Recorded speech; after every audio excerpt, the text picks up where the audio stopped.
the girls were just a byproduct of being this larger than life persona. It was just, you were this masculine superhero, and it just happened. I mean, I'm not going to throw any riders under the bus, but I watched some of the riders just point like, hey, you go and get a friend and come back.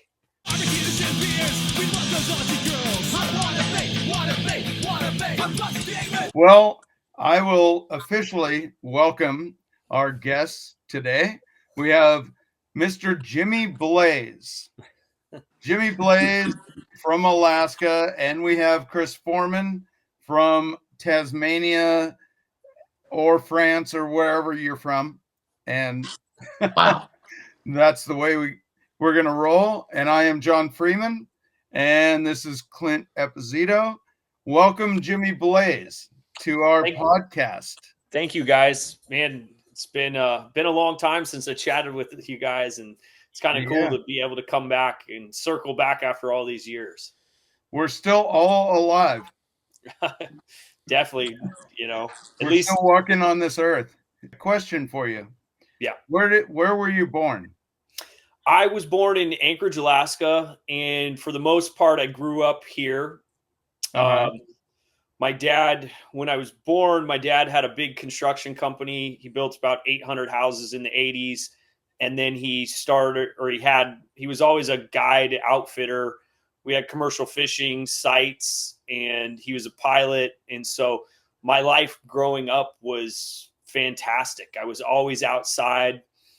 I got a 3-wheeler when I think I was about 5 or 6 years old. I got my first snow machine when I was probably about 3 years old.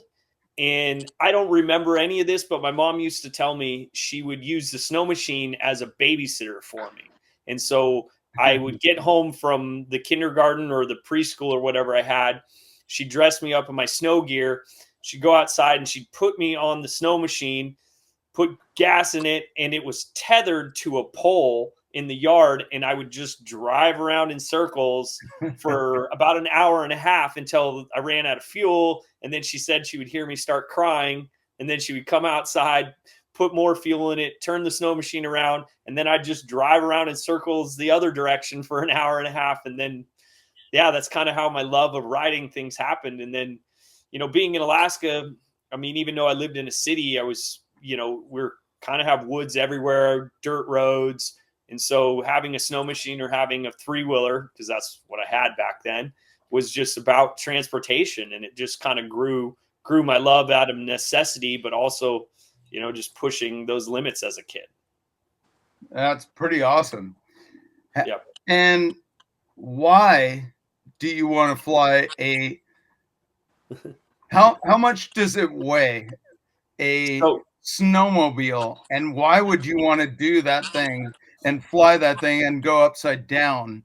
Because so we took you to the hospital way too many times. I'll go back a little bit and kind of give you a little synopsis. So I always rode snow machines growing up, and it was like just a part of our lifestyle in Alaska. We rode snow machines as a family. I always had them. And then in the early 90s, my stepfather started racing snowmobiles. And so he had a partner that he raced with. Well, sometimes his partner wouldn't be able to go ride with him or go practice. And since I was doing homeschool at the time, he'd be like, hey, get your stuff, let's go. And we would just jump on, at that time I had an old snow machine that was like a first year they ever started making race sleds. That was the first machine I ever bought for myself. And we would just jump on these machines at like 10 or 11 at night, and we'd ride, all night. Because it was still daylight, right? No, this is in the winter time. So he liked to practice in the middle of the night because most of his snow machine racing was at nighttime. So we would jump on at 11 o'clock at night. We'd go 100 miles to like up a river, racing as fast as we could, stop at this bar, restaurant, fuel up, and then we'd ride an hour and a half, 2 hours back to the house. And I did that for a couple of years with him. And that's really where I kind of started developing the snow machine skills that I had. Got the passion for it. yeah, fast forward a little bit into my high school career. That's kind of the scene right when Crusty Demons started coming out. And that's where normal people could start to afford a camera. And so, it started off us mimicking in the mountains of Alaska what we were seeing on these films, with Krusties. And so, like, we would go out and we dig these snow jumps. And I remember going out to a really famous snow machine spot called Turnagain Pass. I saw these two guys that were digging this jump all day digging it. And I just drove right up and launched off of their jump they built. And then, and then they were like, "Hey man, we just dug all this jump. Like, you can't mess up our jump right now." But that was really awesome. So let us jump this. And then can we film you jumping? And then that's how I met some filmers in Alaska, Sebastian Giles, Landry. They ultimately created a film company called that was Turnagain, right? And so then they just that was a thing. We just started meeting. I met Sebastian and Giles. We created this really, really cool epicenter, essentially how Crusty Demons created in Southern California. We made the same type of scene in South Central Alaska, and it parlayed into this riding. And because of what all the dirt bikes were doing at the time, then some promoters for snow machines started taking notice. And so what kind of happened was a friend of mine, a young kid, I'm at 18 at this age. I was in my senior year of high school, and a young kid who's probably been in Crusty movies named Kyle Ambrust. He got invited to try out for a team that jumped snowmobiles off of ramps, the first ever team. And he got invited, but he couldn't go without a chaperone. So I went as his chaperone. Well, long story short, I ended up making the team. Kyle didn't make the whole team, mainly because I was just this dude that, one, could drive the team truck because I was old enough, and two, because I could talk on camera, and three, I was willing to ride anything that was there. There were a couple machines there that nobody wanted to ride, and I was just the dude that said, no matter what, I'll do it, and because I just want to be here. So I remember calling my dad after the first show, and I was like, we were talking like December 99, and I called my dad. What is that photograph that we're looking at right there? So that is a photo of me in Mexico on a mobile landing with an airbag, and probably forgot to put gas in the machine, or snow machine overheated since we're in Mexico and it's freaking really hot. So whatever happened, I wasn't going to make it. So I bailed off the back of it, and the sled actually made the landing, and I probably might have been okay, but I ejected myself off the back and hit the airbag, bounced down to the ground. And then what, tell the people what happened to your body on that. That one, man, I hit the airbag hard, flipped over a couple times and landed on the ground. And I mean, I'd like to say that after party pretty tough. Yeah, man. I just kind of brushed myself off and got back on the machine, probably put gas in the damn thing. And like Chris is saying, did you make the after party? I don't think I ever missed one. In 17 years of riding professionally, I don't think I ever missed. We'll go into that shortly, but yeah. So Jimmy, yeah, when, like, obviously you were the first ever snowmobiler on Crusty Demons. Yes. Tell the story on how that happened for you to get that phone call to say, I'm going to Australia. I'm going to jump my sled in 40-degree weather. There's not a piece of ice or even like a block of ice. Well, so I kind of just started developing a way to ride the snow machines without having snow. And I probably developed that about a year prior to getting the call from Krusty's. And at that time, I was starting to get pretty big on the internet scene and through the movies. And these film companies were having, had footage of me doing these jump shows. And I started not using snow and using AstroTurf. And then the promoters got a hold of this, and I was like, they called me, and I'd have seen all the movies growing up, and I was like, oh my gosh, this seems so surreal. And when you guys called me and asked me, I was like terrified. I was like, there's no effing way I can do this. But then of course I said, yes, I can do it. And then I just kind of made up the rest of it. And it was, I know, because I made that call, and yeah. I was like, dude, do you think you can jump ramp to ramp, ramp to dirt in Australia in like 25, 30 degree weather? How many runs can you do? I need at least half a dozen out of you. It's going to be epic.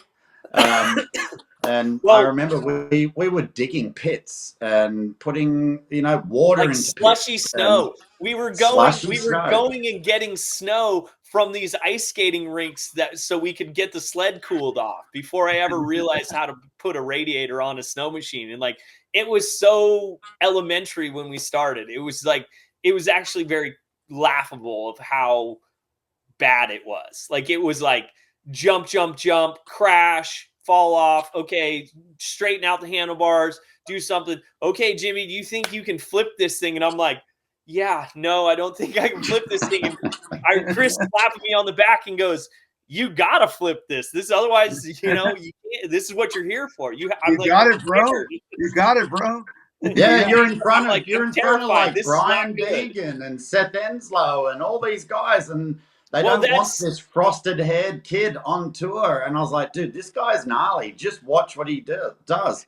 And then I remember running around having to get like rollerblade wheels from rollerblade shops to put onto your skis. When we first started doing this, we were getting scooter from the little kids scooter wheels to put in these skis, and man, they were breaking. Like, every show I would probably break 2 of them, and the machine was breaking all the time because it just wasn't there. And man, it was a dream. What were those wheels? Like inline skate? Yeah, inline skate wheels. Yeah. Inline or dolly wheels, and just at some point we were just getting whatever we could get because I was breaking so much stuff. So we were just like making it. Every day was like making something up, like building something. Oh, dude, do you remember we would go to like surf shops and whatnot and be like, have you got like rollerblade wheels, the ones with the bearings inside, like the hardcore ones? And they're like, oh, what do you need them for? We're putting them on the front of a snowmobile.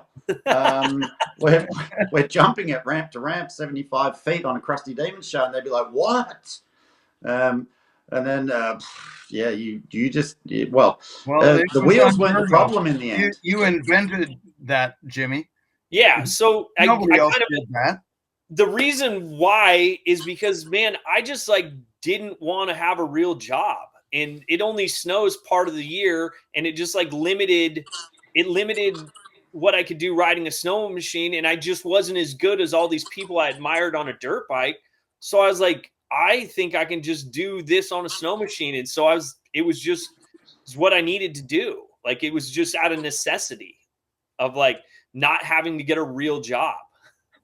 And then like 8-9 years, we toured the world together, and I watched you crash probably 60-70% of the time. I would say that is a little bit of a stretch. Maybe 50-50. No, 50-50? I was probably 30% of the time I was guaranteed to crash until I started flipping the razors, and then that was about 50-50. Yeah, the razors, but at least you're in a roll cage. Yeah. But I remember like picking you up from bloody hospitals, and you're like, they would walk you out, or no, you would roll you out in a wheelchair, and then all of a sudden we'd be like, oh, you can't take the wheelchair with you. Like, dude, there's one over there. Let's grab that. After party. Back into the Tarago. Yep. Chris pushed me into the after party in wheelchairs more than once, just because I was never going to miss it. Like, that's what I lived for, was this after party, was this crazy thing. That was like my personal reward for risking my life. And that's honestly what I lived for all those years. And he hoped that either he would get a crusty babe or at least a couple of girls that were hanging out there. Oh, man.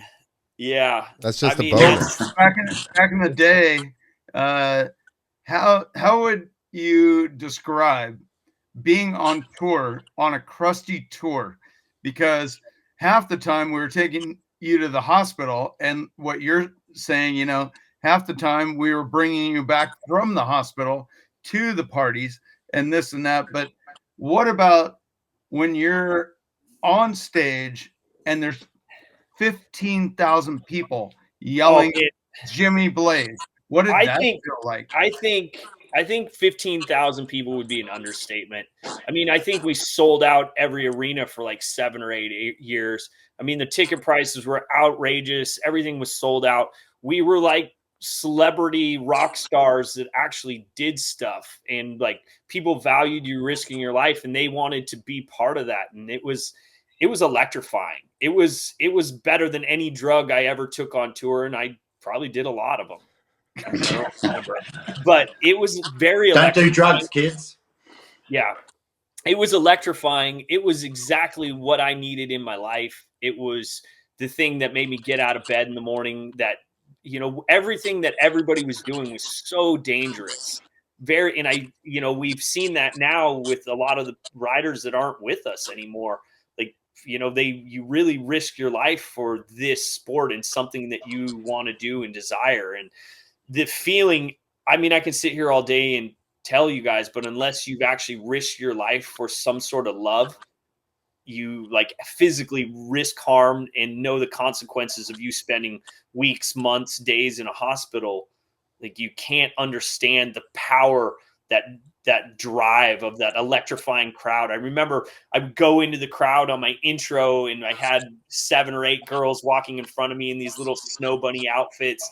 And you would walk out there, and it would just be like, you could feel the energy just power up through you, and it like turned you into a superhero. That's what putting on your helmet was like. Is I'm putting on my cape, and now I'm jumping out of the phone booth as Clark Kent. It was super. While also like looking at all those crusty babes in, going, that one I've had, that one I haven't, that one is tonight. I mean, dude, the girls were just a byproduct of being this larger than life persona. Like, there was no, you know, I'm not getting on a Dan Bilzerian, you know, Instagram trying to figure out how to pick up girls. It was just, you were this masculine superhero, and it just happened. I mean, I'm not going to throw any riders under the bus, but I watched some of the riders just point like, hey, you go and get a friend and come back. And it was amazing. Like, it was just the craziest thing that was happening.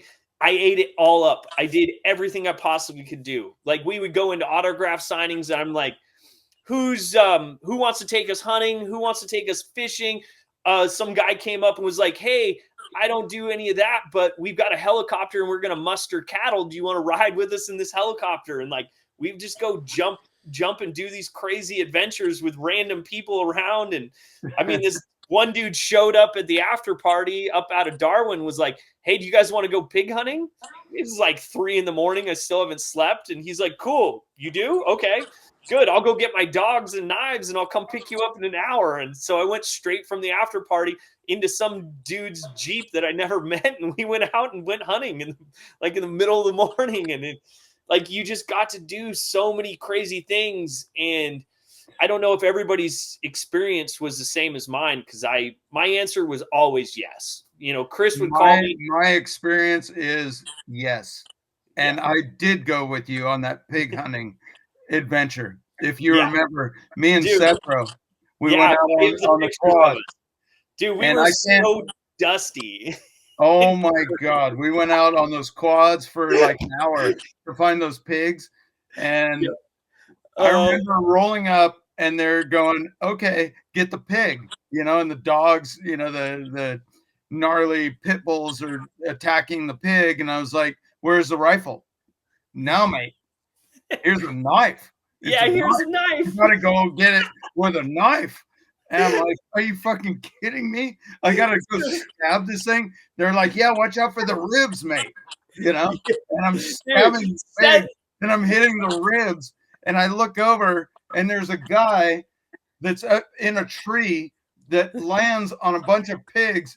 and it's Jimmy Blaze with a fucking knife flying out of a tree, and I'm looking over at Sethros trying to stab one. I'm trying to get one, and you're flying out of a tree on the side. That is my experience, and we were covered in pig blood. That whole day was gnarly. Sweat. Yeah, well, for my benefit, I'd actually been pig hunting before, so I kind of knew the operation. But just for the like American people or anyone who doesn't realize, when you say pigs in Australia, they're not pigs. Oh, they're wild boars. They're with feral boar with the big tusks. Yeah, they're feral boars. They kill people. They can mess you up. They're they can be up to species. 100, 120 kilos. Yeah. They weigh more than us. They're pretty gnarly. Yeah, it's not like your little that are a pest around Australia. Yeah. Oh, but yeah, anyways, they're for the people out there, yes, it was humane, and we did bring the pigs back and had a barbecue. Yeah. Well, the reason they call them they call them razorbacks in Australia is because, as you probably saw, they have their spine is like comes out about an inch out of their back, and it's as sharp as a razor. And the way that they feed and kill cattle is they run underneath them, slice their bellies open, and then they bleed out, and then they come back and they eat them all the way to the bone. Yeah, they're a gnarly thing. Anyone wants to Google razorbacks in Australia? There's some great movies as well. It'll freak you out. Hey, Jimmy. Yeah. Describe Darwin for us.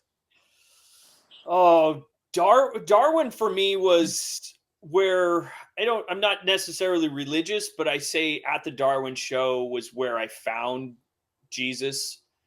Mainly because I had a really terrible snow machine flipping style in the early days, where instead of like sitting into a flip, I would throw my back into it.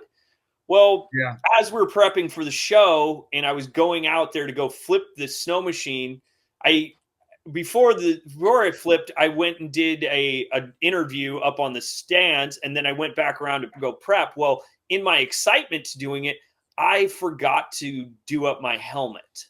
And so when I flipped the snow machine, which at that time I was probably about 40% landing, maybe 50% landing, when I threw my head back to flip, my helmet ripped off my head and basically flew in front of me. And I remember thinking in my head, like, holy crap, my head just came off. And I landed it, and then I saw the helmet just rolling down the landing, and I like got down on the ground and like kissed the damn ground, like, holy crap, I can't believe I just didn't die right there. We actually have that shot. Yeah, and it's Bilko sends it to me at least once a year. Like, hey, remember when you did this? Do your chin strap up. Oh yeah. I actually, dude, I have that helmet in my collection. Yeah. So Darwin, man, oh great, man, so many. Yeah. I think Darwin might have been where we did the shark diving. No, Darwin's where we did the cattle mustering, and we went and did the hunting out of Darwin. Went out on the patrol boat and whatnot. Yeah. We went to the Air Force Base and did a lot of military stuff up there. It was great. Military on the ship. Yeah. Yeah. Darwin was hot, but not even close to where we were hot as it was in Alice Springs, at Ayers Rock. Woo, man, out in those regions, like they were giving us these like vests that had cooling pockets in them because the sled was overheating and I was overheating. I got freaking heat stroke trying to do practice for 5 minutes. It was ridiculous. Yeah. Well, that's in the middle of Australia. It's one of the hottest places on the planet. So, Jimmy, what, if you can describe, what is your favorite moment on the Crusty Demons tour? My favorite time was being at the world record event. And there was, for me, that was, for me, it was lackluster, but I did end up breaking a ramp to dirt landing record, I think close to 200 feet at that time, but I did it in practice, and the snow machine basically came apart from the heat. in practice. And so I was only ever able to ride in practice. But being there in that moment and watching Robbie and Seth battle, and I want to say Capes was there. Yeah, Capes, and then Trigger was there, and like Trigger was on the first one, and then he was okay.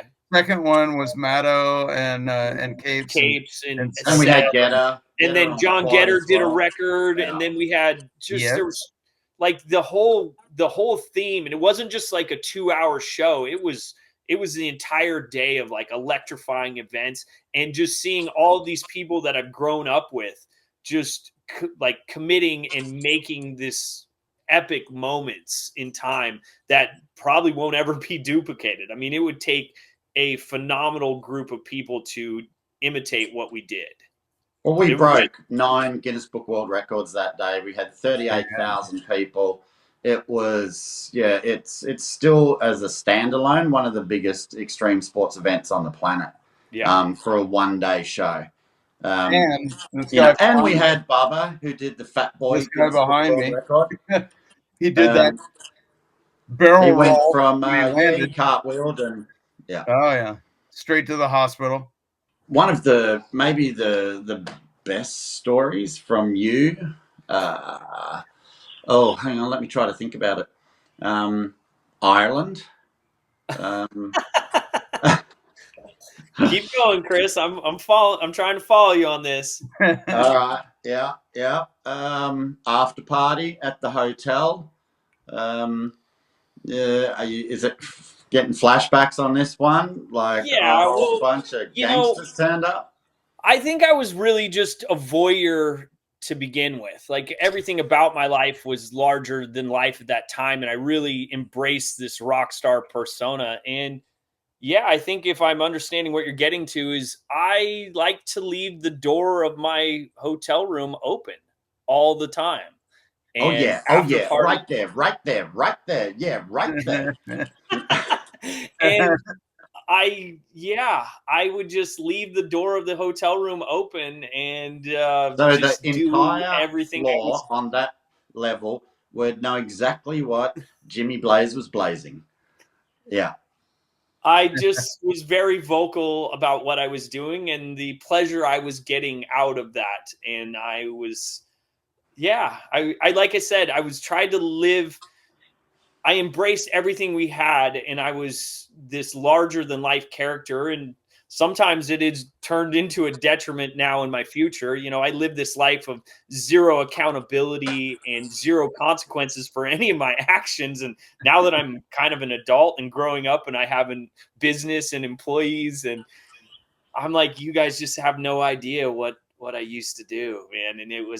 And I'm glad that part is hidden for the most part. I'm glad that you guys can't film or can't publish any of the films that you guys probably did take or every other buddy took. And I'm also glad that it was at a time when nobody really had iPhones and nobody had all these cell phone cameras, and we had crappy little flip phones. And you guys, we had really. Do you remember the time in I think it was the East Coast Carnage tour? That you had to stay behind. Well, you literally had to stay behind because you were under the influence, and I think you had a couple of girls, and I was like, dude, we have to roll. We've got to get to the next stop. Any chance you can hang around? I'm going to leave you a hire car. Can you pick Mason up from the airport? And you're a couple of hours behind us, but you need to get there because we have like an autograph signing and a Crusty Bay party. And I think as soon as I said Mason we're talking Crusty, about. Yes. Mr. Mike Mason, Crusty Bay party, you know, like, shit, all right, yep, I'm on it. And then I get a phone call, and I'll let you continue that one. So I think that was either one of the first times that I met Mike, and I really, really value his friendship through the tour.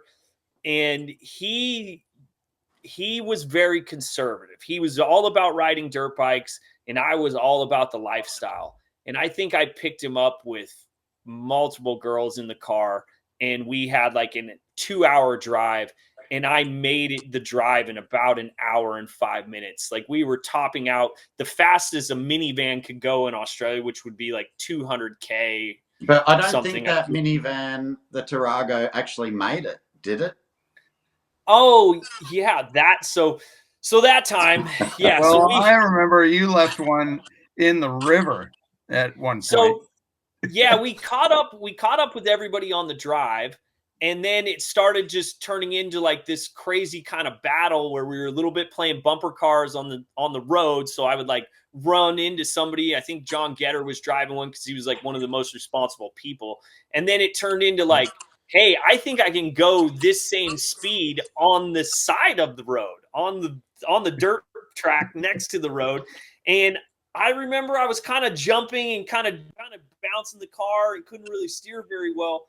And apparently there was a trail around this lake, and I just kind of jumped and went into the lake, and Mason ended up in the dash. All of her gear was everywhere.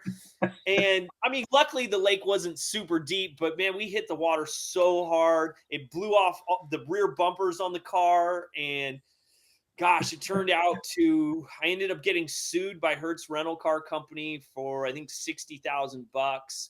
Yeah, I think you did the rest of that tour for free for us because we paid for that. I absolutely did the rest of the tour for free, and I really had to have a come to Jesus talk with the tour managers and Chris. And man, I was like, look, man, I messed up. I messed up big time. I probably shouldn't have been driving. I had zero consequences to what I was doing and didn't really care. And I was going. I don't think Mason talked to me for the rest of the tour. Yeah, he wouldn't speak to me, and he was. Well, I think he was asleep in the back of that 7-seater. Yes. And from what he told me, he was asleep, and then he woke up wedged between the windscreen and the dash, as water was flooding in through doors. Yep. And so when we walked into court, we had a picture. I'm standing on the top of the minivan holding the bumper up in the air. And when we walked into court, I had my story prepared where I was like, there was some debris on the road. I swerved. I lost control. I went into this lake. And then they hold up this magazine article of us jumping these minivans and all of this other stuff in there. And judge was like, guilty. Here's a $60,000 bill. Yeah, and well, I have to say thank you guys for splitting that with me. So I paid the $30,000, and you guys paid the other $30,000, and I actually got blacklisted from Hertz Rental Car Company for life. I tried to rent one like 15 years later. Really? That's surprising. I tried to rent one like 15 years later, and I was like, yeah, I don't know who that is. And they're like, no, it's tied to your driver's license or something. And I'm like, no, I don't think that's me. That's like Mad Mike when I was in Kauai, and he took off in my rental car. You know that whole story. Yeah. It's in the movie. And he rolled the thing over, and he got like his worst scar that he ever had. And I went back to Hertz Rental Car, and they're like, where's the car? And I was like, I got the keys. The car is not doing too good. It's upside down over there, you know. And the Hawaiians were like, oh, bro, you know, we can make it look like an accident. We can make it look like, you know, there was a theft and we'll just throw it off a cliff. I'm like, no, let's not get into more trouble on this. Yeah, no. And I've made the shot. It's making the movie. So it made the movie. Is done. Yeah. It's not. And sometimes we would mess up really bad. And then it was like then celebrated. And so then it just, one thing begot another thing, and we just, okay, well, I just wrecked a rental car, and man, that really only cost me $30,000, which was like a couple shows.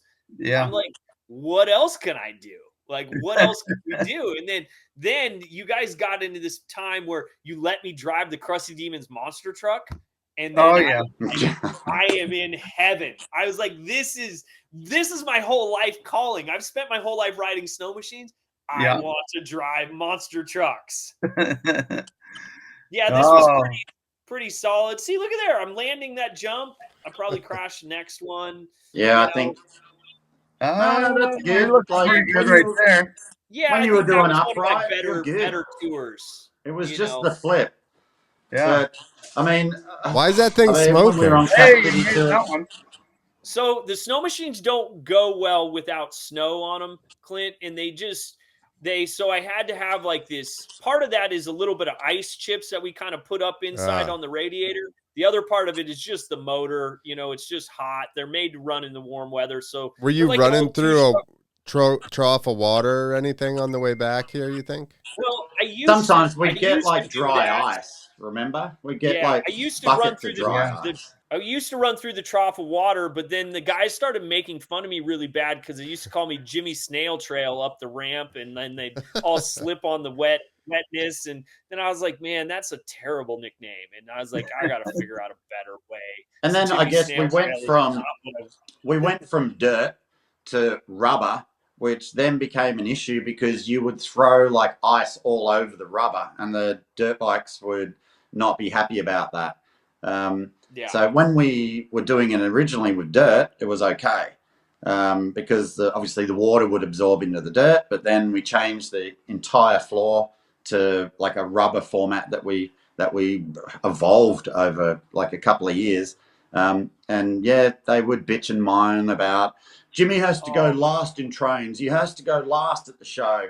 And it all of a sudden went from like, they didn't want you to be like pretty much the biggest part of the show, but you had to be because you had to go at the end of the event, which to be honest, back in the early days when we had the Deegs and they hated that all the top riders, they hated him. But then all of a sudden he became the star of the show for years. They hated this stupid little frosted kid, the frosted haired kid that was just like showing up and stealing girls and stealing the limelight, man. And it like these guys that I grew up idolizing are now like I'm in a direct competition with them of like who is the coolest guy on tour. And I was like, and I'm a fighter. And I was like, man, let's go, let's have at it. And it just became this battle of like who could do all the crazier things. What was your relationship with Mad Mike Jones? Oh. Oh man, I gotta throw that one out there for you. So Mike was a hero of mine growing up. And then when we got into tour, he saw me as a threat to he was the larger than life guy. And he was doing all the things. And I idolized that growing up. And then I just thought I was imitating him and then kind of creating my own style to it. And then it just became this battle with us, man. It was battle with who could party the hardest, who could do the wildest stuff at the bar, who could do stupid bar tricks, who could pull their balls out and freaking pull them over a glass at the stupid things, like just childish, stupid things. But then it just became this battle between us. And then it started driving a wedge between us. And then it was like, oh man, I think we got in a couple freaking fist fights at after parties. Like, let's go and freaking drop down and get some punch-ons. And I'm like, Coffs Harbour after party. Dude, you guys closed the bar down. I loved it. Like we were smashing tables. Like he threw me into a table and then I got back up and threw the effing table at him. And then he smashed that. And then we started getting into a punch-on. And dude, like everybody's like, oh my gosh, these guys are freaking insane. Like absolutely. And security. I remember that it was in Coffs Harbour after the show there, and we had the whole nightclub. It was packed, and all security came running over, and they were going to break you guys up. And I was just like, dude, like you guys better off just standing back, letting them work it out, because if you get involved, they're going to start swinging at you, and you won't win this. And these are big Maoris, and they're like, well, you're the tour manager. I'll let it go. We'll let it go. And then people just ran screaming. Once you just put a bunch of just high level people in a testosterone filled environment with everybody's trying to be the biggest peacock out there, I mean, you're going to have fireworks. That's what the whole thing was about. And I mean, not to say anything bad about Krusty's, but you guys freaking you promoted it. Like there was a lot of it because that's what we were. We weren't just a show. We weren't just this jumping show. We were it was a lifestyle persona of everything that was possibly amazing. We were, if somebody just let a bunch of high level people out to do whatever they wanted, that's what we were. And everybody on tour embodied that. Every day. I mean, Jimmy, how many times, whether it was Australia, New Zealand, like the UK, mainly Australia, like, you know, if we were doing a Cap City tour in Melbourne, and like Peter Stevens would drop off like half a dozen Harleys out the front, and you boys would jump on them doing burnouts up the main Elizabeth Street, like fully packed with traffic. Cops would pull you over and be like, what are you guys doing? You're all under arrest. And like, oh, we're Crusty Demons. Oh shit, can we get autographs? Just slow it down, boys.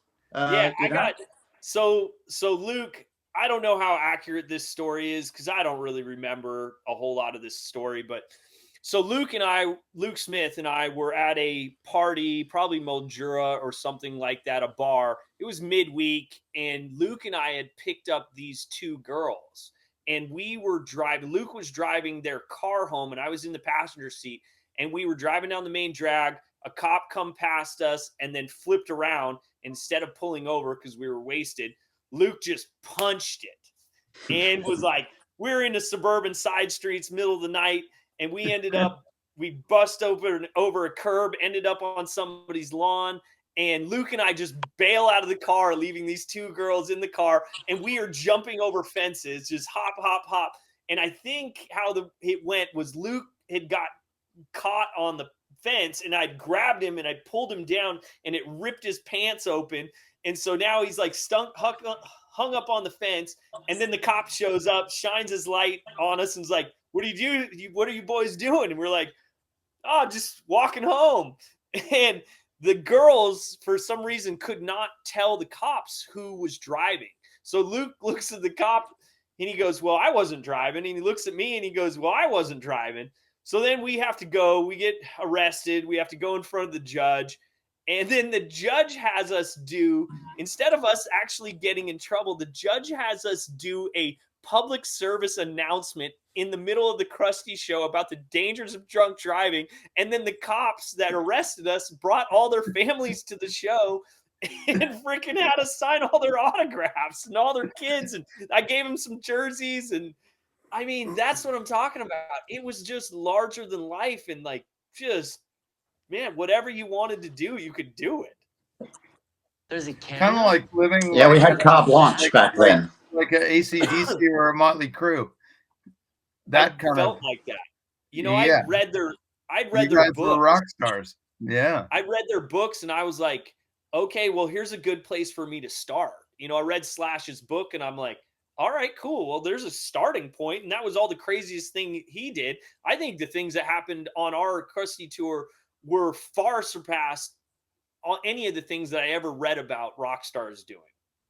Well, that's the thing, dude. And I think you're right. There was a music festival in Australia back in those days called the Big Day Out, and obviously through Night of World Records 1 and 2, where we brought the Used out in the first Night of World Records, you know, we would be in the same hotel as these rock stars like Foo Fighters and whatnot, and they were like, far out, man. You guys party harder than freaking rock stars, dude, and you get away with it every time. And you have an entourage of bikies that give you everything that you need and want.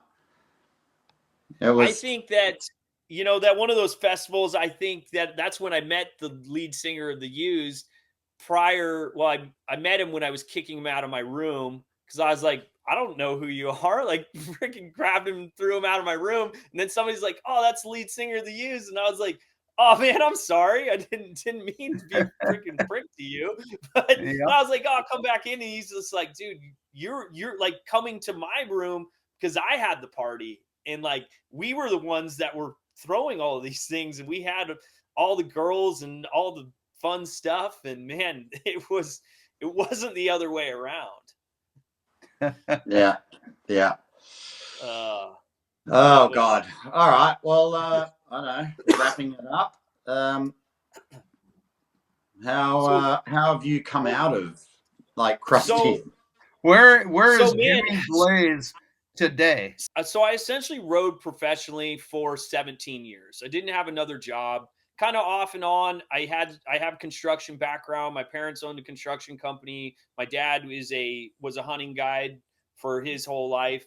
And so now I moved back to Alaska after I got done riding, and I have a hunting guide operation. I'm a registered guide outfitter. I take people hunting. We do moose, bears, goats, sheep, wolf, wolverine, and I am highly successful. I have a couple, top 10 animals for the biggest. Like, this is actually I think it's number 6 or number 9 of the largest bear shot ever in Alaska. Mhm. And so in this area of this certain type, and I know that's not a great thing, but I am really, really good at it. And so then I've also started another construction company. So currently, I own a construction company with my wife, and this year has been our biggest year, rocking and rolling. We have an asbestos abatement division of it, and then we do a lot of commercial, civil construction. So right now I'm on a 19 house moving project. That means that I am moving. So I'm waiting until the river ice freezes, and then I'm lifting the houses up, putting on a big 40 by 22 foot sled, and I've got to build an ice road and drag them on the Yukon River to their new house site. And man, all the things that I learned with Krusty's and traveling and like the diversity is really transferred over into this construction. I think you world. missed a little bit in the middle there, dude. Didn't you run like a weed farm and get busted for Oh, let's not flying talk weed about the weed all farm, over man. Alaska? So when Didn't you I have like so F-18 jets try to shoot you out of the sky? No, so when I got done riding, it was right when Alaska weed went legal, like legal weed. And I remember my mom was a horticulturist, and so I come by growing things very honestly. And my dad was like, "Man, maybe we should get into this." And so I applied because didn't really smoke any weed, and I just applied and was really good at growing weed. And I was like, one of the first operational licenses, man, it was so easy in the beginning. I was selling weed for like $8,000 a pound when I first started doing it. I made all of my money invested back by, I think, the first harvest or the second harvest. I made all of my money back, made a bunch of money, and and then I ended up selling pretty early on and was like, I just don't But want to didn't do you this. start flying it around in a plane? Yes, I'm glad you guys Is brought this, that up. hang on, So I Jimmy. am the Is this only still in person. court? Is So this, was flying state marijuana around legally according to the state, and the FAA came down and they charged me with a drug transporting charge. And so I'm the only person in the United States to lose their pilot's license for life and not have a criminal charge, because the FAA is a civil agency, so all they can do is take away my pilot's license. Something that's really, really sad. I fought it all the way to the Ninth Circuit, and now I'm actually working on a presidential pardon, and that's about my only avenue to try to get my pilot's Trump will license give you back. that, dude. He loves handing those things out. Yeah, well, I'm actually going to his inauguration party in DC in the middle of January. So I have some really high up political connections through hunting and some local friends around here. So I'm going to try to supply the inauguration party with all the king crab to help. I thought you were about to say marijuana. Weed. That's what I thought he was gonna say. I was like, yeah, No, go dig it deeper. The only thing that's better than marijuana is Alaska king crab for this thing. I'm trying to Oh lose yeah, the Trump deals. would love that. Yeah, He doesn't know what he's doing. Oh, yeah. He has no fucking idea what he's doing. So yeah, that's kind of, so now, man, it's great. I have a good construction company. I have a good crew. I work a lot in the summertime. Most winters, I have a place down in Mexico, so I spend my winters down south, down by Belize. I'm about 30 miles from the Belizean border, and Okay. I spearfish every day when I'm down there. I absolutely love it. I got into paragliding now since I can't fly legally, so I paraglide a bunch. I speed fly a bunch. I have to hire a pilot now to fly my airplanes. And Why so why can't you fly? because I lost my pilot's license from the FAA, took it away for a lifetime revocation. Oh man, that's So So That's at the end of the day, Jimmy, you from being a snowmobiler to joining Krusty's and a decade and a bit of total chaos with us, your transition from someone who risked their life to do everything to experiencing everything you did through Krusty's to now at home in Anchorage, wife, it's gone full circle for you. Yeah, And I mean it's great. I have a super good family life. Man, it's really fantastic. It is really sad when I walk into an arena now and I am not known. Like people don't cheer for me anymore. That part is really sad. I do miss that so much. And I went to a snow machine video premiere the other night that kind of that kicked off of my career, and I talked to the same guys that produced the first movies I was in, and I was like, man, let's make another movie. So I actually think I'm going to commit myself this year to making a snow machine jump movie. Probably call it, One Last Ride or something like that. do you even own a snowmobile? A blaze on fire. I do own a snow machine. Granted, they are utility snow machines now that I use for hunting and fishing and ice fishing because I'm old. Yeah, what, like the big 6-seaters with the trailer on the back? Yes, I do have trailers, but no, I bought a new snow machine, man, and I'm gonna spend like some a time short track race sled. Yeah. What happens? Like a short track race sled now? What happens when you get a new sled and you have your friend Dane Ferguson and he wants to give that thing a test drive? Oh, this will be a good answer. I have stopped sharing my location with Dane, and so Dane is not going to wreck any more of my machines. Now that we're adults, Dane knows that he can't touch my things anymore, and he can't just go flip my snow machines whenever he wants to. Tell us about that one, because we have that footage. You have that clip in the movie. Yeah. So I had just got a badass new custom snow machine. It was probably worth about $100K because it was hand built. And I brought it out to Turnagain to ride. And Dane was like, hey man, you mind if I just ride it around a little bit? And he jumped on it. He was riding around, giving it some gas. And I was like, no way. No way he's gonna do this. And see him, he's just riding around on it. It was cool and whatever. Yeah. Yeah. And then I was like, he can't possibly line up. And he just pinned it to win it. And I was just like, oh my gosh. And it probably, if Yamaha had found out about this, they probably would have canceled my very, very large contract with them because I was never allowed to have anybody touch my things. And the crazy thing, though, it actually parlayed into Yamaha. There he goes. There's your sled. It parlayed into Yamaha signing up Dane for a really great event that he ended up winning a X Games gold medal in, and kind of as a tribute to one of our mutual friends, Christoph von Abensleven, that died in a avalanche, and it was a really emotional time for us. And yeah, I'm like, oh my gosh, this machine, he just went 100 feet sideways to crash, and he's like, man, that's badass sled, man, thanks for letting me ride it. I'm like, what do I do? I hope it's I think you just fudged that thing up. Yeah. Dane is a maniac and still is a maniac, man. Yeah, he's pretty gnarly. Definitely. We went up there and had a good time with him in Alaska. Yep. He took us up riding with we had Balchin and we had Shuey. And Larry and Pastor. Yeah, definitely. Yeah, that was a good Alaska adventure. We didn't have you on that one.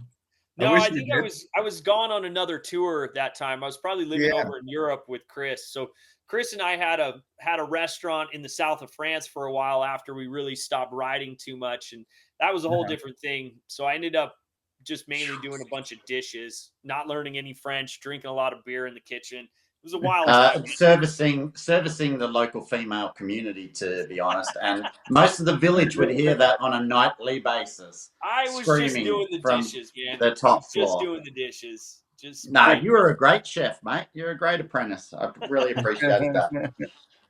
yeah. Well, good deal, man. Well, thank you All guys for right. having me. So Jimmy, where can people look you up? Do you have a website or Yeah, so something like that? my hunting website is Feegis Adventures, my last name. Yeah. And you guys can hit me on all the social media, just Jimmy Blaze, Instagram, Facebook. Man, send me a message. You want to come up and go hunting or want to come up and go on a snow machine ride, hit me up. I'm up in Alaska now, man. We can go shoot guns and fly around in planes. And, I might even teach you how to paraglide. I think I've taught about 20 or 30 people now to paraglide, and some of it works, some of it doesn't, but you'll have a good time.